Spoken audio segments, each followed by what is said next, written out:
আসসালামু আলাইকুম। বাংলার সংবাদে সবাইকে স্বাগত জানাচ্ছি। আমি নাইম ফাথুম মুবিন। সংবাদ শিরোনাম। ইন্নালিল্লাহ। পুরো মধ্যপ্রাচ্যে তৃতীয় বিশ্বযুদ্ধ চলছে। জায়নবাদীদের কোনোভাবেই ছাড় দিচ্ছে না লেবাননের সশস্ত্র যোদ্ধারা। পাশাপাশি ইরান এবং মার্কিন যুক্তরাষ্ট্রের মধ্যে পাকিস্তানে প্রথম দফার আলোচনা শেষ হয়েছে। আলোচনা চললেও আসলে পরিস্থিতি কোন দিকে গড়ায় এখন পর্যন্ত বোঝা যাচ্ছে না। সবকিছু একদম মধ্যপ্রাচ্যে তছনছ করে দিচ্ছে। গত ২৪ ঘন্টায় লেবাননের ২ শতাধিক স্থাপনায় হামলা চালিয়েছে দখলদার ইসরায়েল এবং বর্তমান যে কার্যক্রম চলছে এই কার্যক্রমের মধ্য দিয়ে দখলদারদের চরমভাবে শিক্ষা দিচ্ছে লেবাননের সশস্ত্র যোদ্ধারা। পরিস্থিতি এখন অনেক বেশি জটিল আকার ধারণ করেছে। পরিস্থিতি কোন দিকে যায় সেটি এখন পর্যন্ত বোঝা যাচ্ছে না। পরিস্থিতি খুবই তীব্র থেকে তীব্র আকার ধারণ করছে। সবকিছু ধ্বংস হয়ে যাচ্ছে। আসলে কোন দিকে যাচ্ছে বিষয়টি এখন পর্যন্ত বলা যাচ্ছে না। চলছে জায়নবাদীদের হামলা, আর এরই মাঝে আমাদের হাতে এসে পৌঁছেছে যুদ্ধের সর্বশেষ গুরুত্বপূর্ণ সবথেকে তাজা আপডেট সংবাদ আপনাদের জানিয়ে দিব। প্রথমেই জানাবো, ইরানে হামলা নিয়ে ইসরায়েলের চাপে রাজি হননি বুশ, ওবামা, বাইডেন। রাজি হলেন শুধুমাত্র মাথামোটা ডোনাল্ড ট্রাম্প। সাবেক মার্কিন পররাষ্ট্রমন্ত্রী জন কেরি দাবি করেছেন যে ইসরায়েলের প্রধানমন্ত্রী বেঞ্জামিন নেতানিয়াহু বিভিন্ন সময় যুক্তরাষ্ট্রের একাধিক প্রেসিডেন্টকে ইরানে হামলা চালানোর ব্যাপারে অনেক চাপ প্রয়োগ করেছিল, তবে কেউই এতে রাজি হয়নি। শুধুমাত্র মার্কিন প্রেসিডেন্ট ডোনাল্ড ট্রাম্প ইরানে হামলা চালিয়ে চরমভাবে নিজের বিপদ নিজে ডেকে এনেছে। এখন ইরানের হাতে পায়ে ধরে এই যুদ্ধ বন্ধ করার চেষ্টা করছে। এরপর জানাবো, আলোচনা শুরু হতেই ট্রাম্পের মন্তব্য, ইরান ভয়াবহভাবে আমাদের কাছে হেরে গেছে। ইসলামাবাদে আলোচনা শুরু হওয়ার প্রেক্ষাপটে যুক্তরাষ্ট্রের প্রেসিডেন্ট ডোনাল্ড ট্রাম্প বলেছেন, চলমান সংঘাতে ইরান ভয়াবহভাবে হারছে। ট্রুথ সোশ্যালে দেয়া দীর্ঘ এক পোস্টে ট্রাম্প দাবি করেন, গণমাধ্যমের সদস্যরা বলতে ভালোবাসে যে ইরান জিতছে, অথচ বাস্তবে সবাই জানে তারা হারছে এবং খুব বড়ভাবে হেরে গেছে। এদিকে রকেট হামলা চালিয়ে ইসরায়েলের যুদ্ধবিরতি লঙ্ঘনে জবাব দিল লেবাননের সশস্ত্র যোদ্ধারা।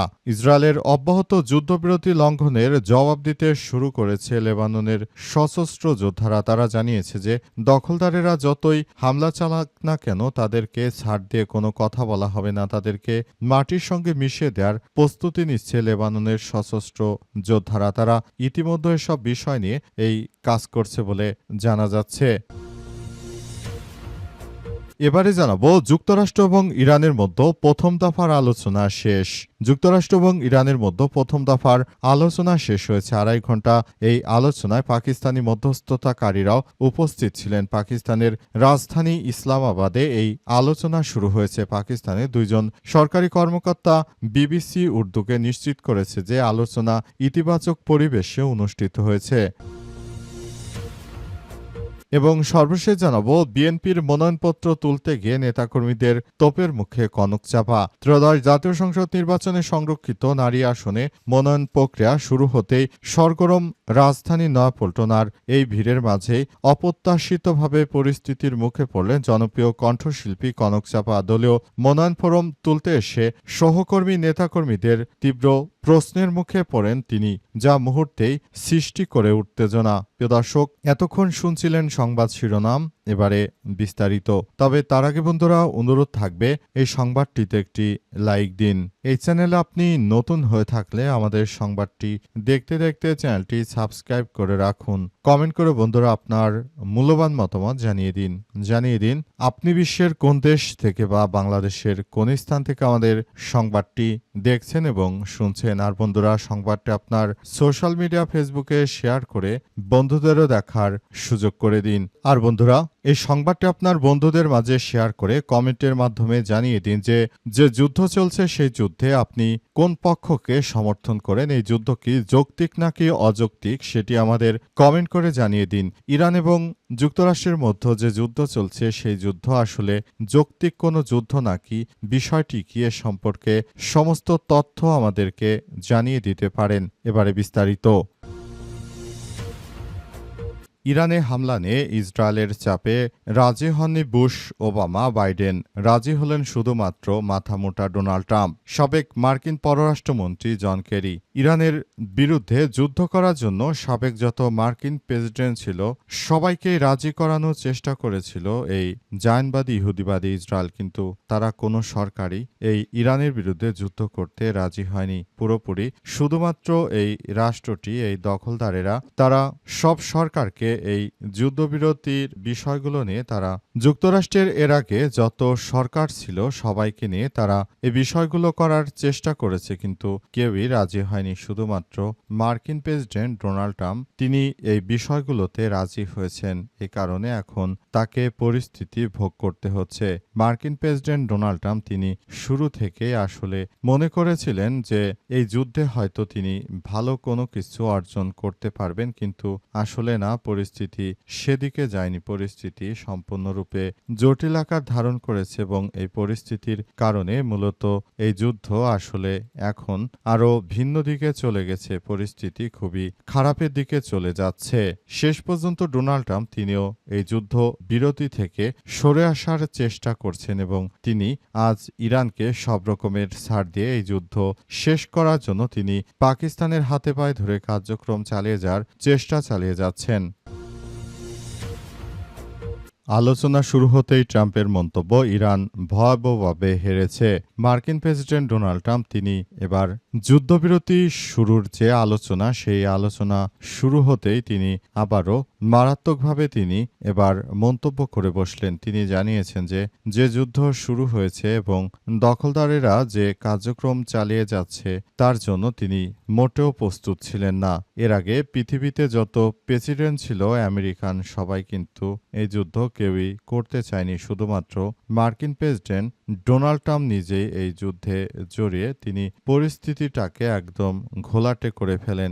এর কারণে তিনি আসলে কোনো কিছুই করতে পারছিলেন না। মার্কিন প্রেসিডেন্ট ডোনাল্ড ট্রাম্প তিনি শুরু থেকেই বেকুবের মতো তিনি ইহুদিবাদীদের কথা শুনে একটি স্বাধীন সার্বভৌমত্ব ইরানের উপর আক্রমণ করার পর মূলত পরিস্থিতিটা ধীরে ধীরে আসলে খারাপের দিকে চলে যেতে থাকে। সবাই মূলত মনে করেছে যে এই কার্যক্রমগুলো আসলে ইরান যেটা শুরু করেছে ইরানের বিরুদ্ধে যুক্তরাষ্ট্র, সেটি কোনোভাবে আসলে ভালো কোনো কিছুই হতে পারে না। সেজন্য সবাই, সারা পৃথিবীর মানুষ এই যুদ্ধের বিরোধিতা করেছে, এমনকি ন্যাটো পর্যন্ত যুদ্ধের বিরোধিতা করেছে। আর আলোচনা শুরু হওয়ার মধ্যেই ট্রাম্প মন্তব্য করেছে যে ইরান নাকি ভয়াবহভাবে হেরে গেছে, কিন্তু বাস্তবতা হচ্ছে ইরান হেরে যায়নি, বরং মার্কিন প্রেসিডেন্ট ডোনাল্ড ট্রাম্প তিনি তীব্রভাবে ইরানের কাছে হেরে গেছেন এবং তিনি আসলে কোনোভাবেই আর কোনো পরিস্থিতি তিনি মোকাবেলা করতে পারছেন না। সবকিছু তার ধ্বংস করে দিয়েছে ইরানের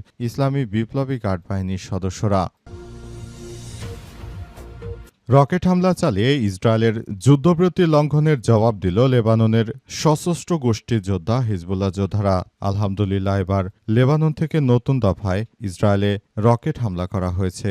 ইসরায়েলের জায়নবাদীদের চরমভাবে শিক্ষা দিচ্ছে তারা, এবং তারা স্পষ্টভাবে জানিয়ে দিয়েছে যে তারা আর কখনোই জায়নবাদীদের কোনো বিষয়ে ছাড় দেবে না। পুরো মধ্যপ্রাচ্য জুড়ে যে সংঘাতময় পরিস্থিতি এবং যে জটিলতার সৃষ্টি করেছে জায়নবাদীরা, এর জন্য তারা কোনোভাবেই দায় এড়িয়ে যেতে পারে না। তাদেরকে একদম ধূলিসাৎ করে দিচ্ছে ইরানের ইসলামী বিপ্লবী গার্ড বাহিনীর সদস্যরা। বিপ্লবী গার্ড বাহিনীর সদস্যরা আরও জানিয়েছে যে তারা যেভাবে অন্যায়ভাবে আমাদের উপর আক্রমণ করেছিল, এজন্য আমাদের প্রক্সি নেটওয়ার্ক ব্যবহার করে আমরা এই তীব্র থেকে তীব্র আক্রমণ চালাচ্ছি। আমরা মনে করি এই কার্যক্রমগুলো চালিয়ে মূলত দখলদারদের একদম ধূলিসাৎ করে দেওয়া হবে। পুরো মধ্যপ্রাচ্য জুড়ে যে সংঘাতময় পরিস্থিতি এবং যে জটিলতার সৃষ্টি হয়েছে, এর জন্য জায়নবাদীদের একদম সব মাটির সঙ্গে মিশিয়ে দেওয়া হচ্ছে। পরিস্থিতি ধীরে ধীরে আরও তীব্র থেকে তীব্র আকার ধারণ করেছে। আমরা মনে করি এই মুহূর্তে দখলদারদের আর কোনো ছাড় নয়। তাদেরকে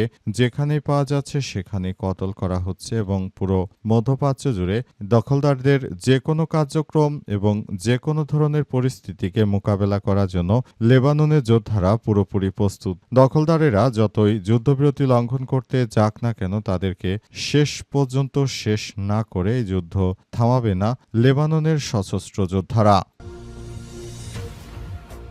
যুক্তরাষ্ট্র ইরানের প্রথম দফা আলোচনা শেষ হয়েছে। যুক্তরাষ্ট্র এবং ইরানের মধ্যে প্রথম দফার আলোচনা শেষ হয়েছে। আলোচনা করে তারা আবারও পরিস্থিতিটাকে ভিন্ন দিকে নিয়ে যাচ্ছে মার্কিন যুক্তরাষ্ট্র। তাদেরকে কোনোভাবেই ছাড় দিচ্ছে না লেবানন এবং ইরানের ইসলামী বিপ্লবী গার্ড বাহিনীর সদস্যরা। তারা আমেরিকাকে সরাসরি নাকচ করে জানিয়ে দিয়েছে তারা যদি এই কার্যক্রমগুলো এভাবে চালাতে থাকে তাহলে মার্কিন যুক্তরাষ্ট্রকে কোনোভাবেই ছাড় দেওয়া হবে না। পুরো মধ্যপ্রাচ্য জুড়ে যে সংঘাতময় পরিস্থিতি এবং যে জটিলতার সৃষ্টি হয়েছে, জানবাদীদের এর জন্য সবার কাছে জবাবদিহি করতে হবে। সবকিছু তছনছ করে দেওয়া হচ্ছে। মধ্যপ্রাচ্য জুড়ে যে সংঘাতময় পরিস্থিতি এবং যে জটিলতা সৃষ্টি হয়েছে এর জন্য তাদেরকে একদম ধূলিসাৎ করে দেওয়া হচ্ছে। সবকিছু তছনছ করে দেওয়া হচ্ছে। একদম মাটির সঙ্গে মিশিয়ে দেওয়া হচ্ছে। পুরো পরিস্থিতি ধ্বংসের পথে চলে যাচ্ছে। তারপরেও আমেরিকাকে কোনোভাবে ছাড় দেবে না ইরান। সরাসরি নাকচ করে দেওয়ার মধ্য দিয়ে তারা আসলে পুরোপুরি কাজ করে জটিলতার মধ্যে এগিয়ে যাচ্ছে এবং তারা এই বিষয়টাকে কোনোভাবেই আসলে যথাযথভাবে মেনে নিচ্ছে না বলে নিশ্চিত করা হয়েছে। বর্তমান প্রথম দফায় যে আলোচনা হয়েছে তাতে যতটুকু জানা যাচ্ছে পুরো প্রক্রিয়া আসলে যথাযথভাবে পালন করার মধ্য দিয়ে তারা আবারও একটি সুন্দর পরিবেশের মধ্য দিয়ে চলছে।